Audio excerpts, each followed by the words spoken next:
अब रुक करते हैं ब्रिटेन का। ब्रिटेन की महारानी क्वीन एलिजाबेथ सेकंड के निधन के बाद उनके सबसे बड़े बेटे किंग चार्ल्स थर्ड ने पहली बार ब्रिटेन को संबोधित किया और आपको बता दें कि आजीवन सेवा की शपथ भी उन्होंने ली। ताजपोशी इस वक्त किंग चार्ल्स की हो रही है और किंग चार्ल्स तृतीय जिन्होंने ब्रिटेन को संबोधित किया और अब वहां शपथ ग्रहण कार्यक्रम जो है इस वक्त चल रहा है। आपको बता दें इससे पहले भावुक किंग चार्ल्स थर्ड ने कहा कि 1947 में अपने 21वें जन्मदिन पर क्वीन एलिजाबेथ द्वितीय ने केपटाउन से कॉमनवेल्थ तक एक प्रसारण में प्रतिज्ञा ली थी कि वे अपने लोगों की सेवा के लिए अपना जीवन समर्पित कर देंगी। किंग चार्ल्स तृतीय ने कहा कि वे उनसे गहन दुख की भावनाओं के साथ बात कर रहे थे। अपने पूरे जीवन में महारानी उनकी प्यारी मां और उनके पूरे परिवार के लिए एक प्रेरणा और उदाहरण रही। उन्होंने कहा कि ये एक वादे से कहीं अधिक था, ये गहन व्यक्तिगत प्रतिबद्धता थी जिसने उनके पूरे जीवन को परिभाषित किया। किंग चार्ल्स ने संबोधन में अपनी प्रिय मां को धन्यवाद कहा और आजीवन सेवा की भी शपथ ली। किंग चार्ल्स तृतीय ने अपनी मां महारानी एलिजाबेथ द्वितीय को एक प्रेरणा और उदाहरण के रूप में याद किया। उन्होंने कहा कि महारानी एलिजाबेथ एक अच्छे तरह से जीवन व्यतीत करने वाली थी। उन्होंने नियति के साथ एक वादा निभाया। उनके निधन से उन्हें सबसे ज्यादा दुख हुआ है।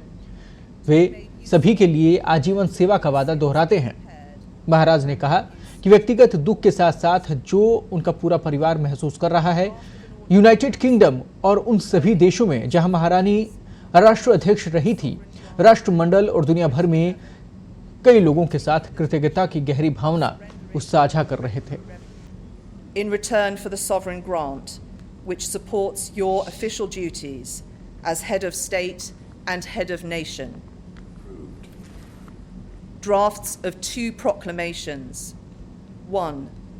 Appointing the day of Her late Majesty's state funeral as a bank holiday in England, Wales and Northern Ireland. 2. Appointing the day of Her late Majesty's state funeral as a bank holiday in Scotland.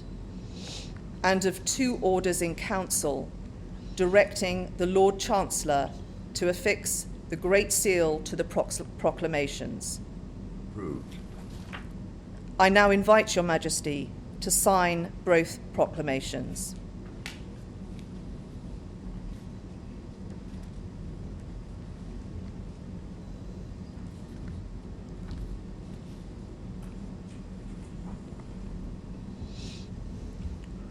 और ये भव्य समारोह इस वक्त वहां पर आयोजित किया गया है और पूरा विश्व इसका गवाह बन रहा है। आपको बता दें कि ब्रिटेन में इस वक्त किंग चार्ल्स तृतीय की ताजपोशी पूरा विश्व देख रहा है और आजीवन सेवा की शपथ वहां पर उन्होंने ली है। उन्होंने कहा कि वो उसी प्रकार से निरंतर जनता की सेवा करेंगे जिस प्रकार से महारानी ने सेवा की है।